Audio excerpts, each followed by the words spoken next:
আজকে ইসকনের যে mid day meal যে প্রকল্প, মিড ডে মিলের উদ্বোধন করলেন মুখ্যমন্ত্রী।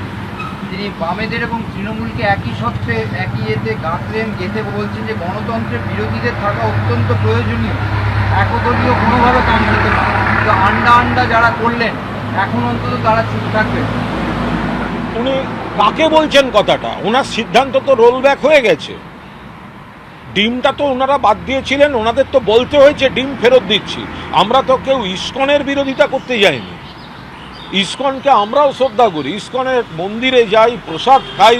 ইসকন একটি ধর্মীয় প্রতিষ্ঠান এবং বিভিন্ন সামাজিক কাজও ইসকন করেন। তো সেই জায়গায় দাঁড়িয়ে আমরা কি বলেছিলাম? যখন ওনারা বললেন ইসকনকে দেয়া হচ্ছে, আমরা তখন বলেছিলাম যে ইসকনকে যখন দিচ্ছেন, ইসকন তো ধর্মীয় প্রতিষ্ঠান, তো সেখানে তো ওরা আমিষ দিতে পারবে না।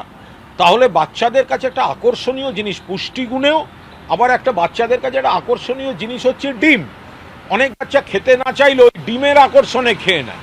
তো মিড ডে মিল থেকে ডিম যদি বন্ধ হয়ে যায়, সেক্ষেত্রে অনেক বাচ্চা আকর্ষণ হারাবে। তো সেই জায়গায় দাঁড়িয়ে আমরা বিধানসভায় বলেছি, বিধানসভার ভেতরে বাইরে পার্লামেন্টে আমাদের নেত্রী বলেছেন। তো ওনারা তো ডিম ফেরত দিতে বাধ্য হচ্ছেন। প্রথমে তো ওনাদের নেতারা বড় বড় কথা বলছিলেন, ডিম ছাড়াও কি কি মেনু আছে, তার পুষ্টিগুণ কি কি আছে, এগুলোর ব্যাখ্যা দিচ্ছিলেন। শেষ পর্যন্ত বুঝেছেন ওরা ভুল করছেন, তো ওনারা ডিম ফেরত দিয়েছেন আমাদের চাপের মুখে পড়ে। বাচ্চাটা ছবিটা দেখেছেন? একটা বাচ্চা মেয়ে সোশ্যাল মিডিয়ায় ঘুরছে, একটা বাচ্চা মেয়ে, একটা ডিম, স্কুল ছাত্রী, সে বলছে আমি খাবো না, আমার ভাইয়ের জন্য নিয়ে যাব। এতখানি আকর্ষণ, সেইটা তাদের কাছ থেকে কেড়ে নিতে চাইছিলেন। যারা ডিম খেয়ে অভ্যেস তাদেরকে কি ওই সমস্ত তার বদলে পনির বা রাজমা ওইসব দিয়ে হবে? তাকে ডিমটাই দিতে হয়, সেটা তো দিয়েছেন। ইসকনকে দেওয়ার বা ইসকনের প্রতি আমাদের কোনো বক্তব্য নেই, কিন্তু ইসকনকে দেওয়ার পদ্ধতিটা কি আরও সব সংস্থা সুযোগ পেয়েছিল, নাকি সরকার একেবারে প্রথমে ইসকনকেই দিয়ে দিলেন? তো এগুলো নিয়েও তো প্রশ্ন ওঠার অবকাশ আছে। আগে যারা মিড ডে মিল দিতেন সেই এসএসজি গ্রুপ, এখানে একটা সমস্যাও আছে। সেটা হচ্ছে যে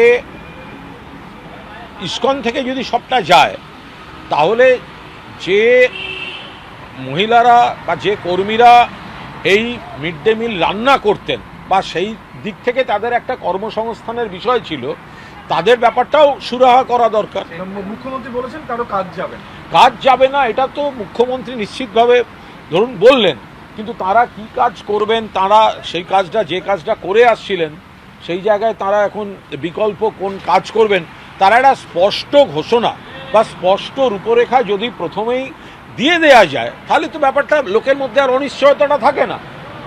প্রথমে কি বলা হলো, ইসকনের হাতে মিড ডে মিল দেওয়া হবে, বেশ কথা। আমরা বললাম ডিম নিয়ে, এবার সরকার ডিমটা মারলেন। এবার আমরা আরও বলেছিলাম, তাহলে যারা রান্না করছেন কর্মসংস্থান কি হবে? তারাও অনিশ্চয়তায়, কত যত্ন নিয়ে তারা রান্না করতেন, খাওয়াতেন বাচ্চাদের। এবার মুখ্যমন্ত্রী বলেছেন কাজ যাবে না, ঠিক আছে কাজ যাবে না, কিন্তু তারা করবেন কি এবং তাদের ভূমিকার রূপরেখা কী হবে? এটা যদি একবারে ঘোষণার সময় হয়ে যেত যে ডিম থাকবে, অন্য লোক দেবে, ইসকন থাকবে, নিরামিষ অংশ দেবে, এনারাও থাকবেন, হয়ে যেত।